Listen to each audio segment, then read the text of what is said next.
All right, welcome back to Fresh Outlook. We've got Dee Dee, we've got Dr. Bart, we've got Frantz, Gina Louise. He just stepped into the studios. We are now going out to Cleveland, which may be the most forgiving city in the country right now because they are now embracing the news that LeBron James is coming home to play for the Cavaliers once again. Now, this is not only a big thing for Cleveland, but it's a big money deal for Cleveland. Frantz, you're a big sports guy. What do you think about this announcement? I think he, he's doing the right thing. I mean, he's going home. He's going back home. He won 2 championships with the Heat out of his 4 seasons with them. So I think he just feels it's time to go back. And even though he's getting less money than he had before, he's doing what his heart is telling him, and I think I applaud him for that. Well, I might not say completely because I was there the day that he made the announcement. I was in Cleveland at my niece's softball game, and I know I've said this on the show before, but I must have seen 1,000 children crying. I know. You got to break hearts and then come back and mend them. But so. Mia, you predicted this. You said this a few months ago that he was going to go back to Cleveland, and I think he's making up for some bad behavior that he had when this whole thing happened. Well, I'm happy for one thing. I think that Cleveland just needs something. I mean, that area needs something. Let me add, if I may. This is a big deal. Last week as well, the Republican National Committee announced that the Republican National Convention is also going to Cleveland. So believe me, Cleveland had a good week. That'll bring in a lot of money as well. Yeah, I mean, they lost a lot of money. Crazy. They lost a lot of money when he left, so now it seems like the city of Cleveland's I think it's good for him, too. I think he's projecting himself in a much better light. I think there was something that he was carrying around with him because of the way he left. Well, there's Miami. There's a big difference between the Midwest and Miami. I mean, it's a different image as well. This is also his he goes back home. Yeah. And this is his home, so. But we will certainly wish him luck and certainly be watching. I have no choice. My nephews, those are the favorite player. My least favorite player. And they have some good pickups in Cleveland. There's some pretty nice pickups as well. So I think Cleveland is going to be. I think they're 2-1 now to win the championship. So it went from like 50-1 to 2-1. So that's a big difference. I think that's going to change everything. Well, good for them. Good for Cleveland. All right. Well, we're going to move over, of course, into the soccer arena. And what a horrible loss for Brazil this week. Country is still recovering. I had a girlfriend that was over there. She's married to a Brazilian man, and they went over there with their kids, and she said. And there were 1,000 crying, just like She said everybody was crying. She said it was the most stressful end of a vacation that they'd ever had. But my goodness, Frantz. Yeah, this is my analysis on the whole Brazil thing. The pressure on these players that was given from day one was tremendous. They had a psychologist come to the team for the players. That tells you a lot already, the amount of pressure that was there on these players. So, from day one to that, that loss that just killed the country, it brought them down, and I don't know how to fix that. I think it says that Brazil needs to kind of relook at their soccer industry, look at their talents. They're not as good as they used to be, and everybody knows that. Maybe they need a better psychologist. Maybe We're going to send you down there. Yeah, I mean, it's not just psychology. The coach also is responsible. Felipe Scolari kept the same team from the Confederations Cup 2 years ago. He never made any changes. He didn't bring in any additional players. But some people will say, well, who would you have gotten? Ronaldinho, who's like 35, Kaká, who's... The thing is that this is a tournament, and you're not playing a league. You're playing 7 games, 4 or 5 games, and if you go further on, you play 7 games, and it's a short period of time. But to your point, okay, I was just going to say, I think your first point was right, because if you're going to get destroyed, it's got to be something in the head as well. Yeah, and I was going to say also that I think that because, obviously the World Cup was in Brazil, there was that added pressure on all these players. Yeah. So I do think that it might have had something to do with that. But again, well, don't forget they lost Neymar. Right. Neymar is their star player. Yeah. I mean, a broken vertebrae. The team was built around Neymar. Yeah. So once you take your star player and you build the team around that, it's a complete collapse. Also, I think it's interesting today that almost every professional golfer has their own personal psychologist. And you mentioned psychology with this. I think it's really apropos because I think the pressure was overwhelming. Yes. I think we have our own personal psychologist as you. Yeah, if we're ready to crack, we just call him. Hey, listen, let's go to predictions. We've got the big game, Argentina versus Germany. I will start with you, Frantz. Who do you think is the better team? Who do you want? The better team clearly early as Germany. Germany, the mine shaft are just clearly playing beautiful football, soccer. They are just disciplined. They are organized, and that's the key word, organized. Well, and I'm happy to see that it wasn't Netherlands versus Germany, that this is truly a World Cup with a South American team and a European team. Dee Dee, predictions? Absolutely for Germany, because look, if Brazil's going to go down as the host committee, go down being beat by the winner. I mean, at least that's something, as well as to watch Germany play. My goodness. Well, Argentina's the arch enemy of Brazil. Right, I know. So if Argentina wins it against Germany, that would be the blow for Brazil. Sure. But a lot of the South Americans are now rooting for Argentina. But Germany does not have the atomic flea.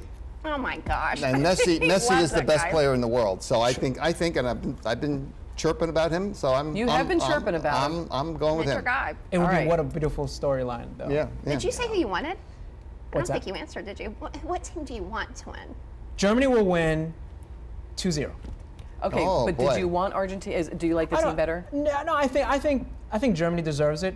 Argentina, all teams deserve to be in the end. No matter how they got there, they got there. Yep. I just feel like for the sake of the beautiful game, Germany played better soccer than Argentina. I mean, Germany was just amazing. The precision, that's what it was. Yeah. All right, well, we're going to speak about a couple of other awards, and that's because the Emmy nominations were announced this week. Game of Thrones emerged with the highest number of nominations, 19 in all. It also brought record ratings to HBO. We also had Fargo, the miniseries, took a whopping 18 nominations. Couple of different things. Are these any of your favorite shows? Anybody? Oh yeah, I love Game of Thrones. I'm always glued to the set. In fact, I go to a restaurant with the big screen. I want to see people getting killed up close and personal. Wow. It's fun. I'm a Breaking Bad guy. I just thought that was. You must be Breaking Good, not Breaking Bad. I'll tell you. Well, no, I mean, but that was quite something though to see the 19 nominations. I don't think that we've seen that many. It's just such a good show, though. I'm not surprised. It's and really it really it's kind of changed television also. We've got HBO, you've got Netflix into the mix now, so it's sort of changed the way people are watching television. Got to talk about a couple of the snubs also. Tatiana Maslany snubs that some of the critics are saying of epic proportions as the lead in the BBC America's Orphan Black, and she was snubbed. So not sure if that's any thoughts on that one from our panel? Well, I think they had to make a decision, and I think it's professional. Whether she was chosen for the role or not. It is interesting though when you see that, like who you have so many choices, right? And there are contracts that need to be negotiated. I don't know in television if anybody's ever sat on the Emmy nominations and news. I've actually sat in on those, and you're like, well, that's really good, and that's really good, and that's fantastic. And there are more options now. There are more and more good shows and good people and great character portrayals out there. And of course, The Good Wife also that was supposed to be a big snub as well. I think it should be snubbed. I don't think the show's any good. I think it's boring. Snorefest. I agree with them. Okay, I gotta agree with you on that. Thank you. I don't get that show. I don't know. Why would you watch it? After 2 minutes, like, forget it. All right, well, we're going to stay in the entertainment arena, if you will. And let's also make a little note there that the Emmys will be presented on August 25th with Seth Meyers as the host. Yay. All right, we got a little yay from Dee Dee there. Speaking of actors, we're going to talk about Tom Hanks. He's going to turn 58 this week. Right, he was named the most trusted man in America. And get this, just listen to some of this. He has starred in 18 films that have grossed more than $100 million, from Big, that came out 25 years ago, to Captain Phillips just a year ago. And I don't really know of any actor who has accomplished so much and really kind of has that nice guy persona. I don't think he even seems that. I'll tell you, I'm not surprised. Tom Hanks is one of the greatest We actors talk about a winning cinema. personality all the time. I think he certainly would characterize that. He's got humor. He's got a projection of himself that's just great. He's wonderful. But I think they're also maybe humble. Yeah, he's a regular guy too. Yeah, and the type of characters that he plays also is very interesting. There always seem to be these kind of characters that are not over the top, but subtle, and it fits his personality. You absolutely believe. It fits his personality. That's what a good actor does, transforms And he stays into within himself. He presents himself as he is with the character. Takes himself and makes the character. That's why it works. All right, we've got another story. This is just a fun story that I threw in here this week. A phone has a huge passport. Now, this iPhone traveled all over the world. An Oklahoma farmer lost his phone in October of last year, fell into this grain pit, 280,000 pounds of grain. It took a journey down the Arkansas River, down the Mississippi River, and then took a little boat ride over to Japan where somebody found it and returned it this week. How do you like that story? That's I guess it's lucky. I was just happy that I left my phone in a cab once and got it back. That's right, that's like you a big, but for this to happen, that's amazing. No, they had, I don't know, it was just a very, very sweet story. I thought I'd just share that with you because what are the chances of that, Dr. Bart, of somebody returning it? A very, very long shot. Okay. Psychologists call it least probable event.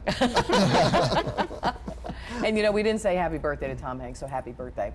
All right, well, this week also marks something else, and that is the running of the bulls. Now, in Spanish, it means encierro. It started in the 14th century, did a little research on this. It's held each year during the week in honor of St. Fermin in Pamplona.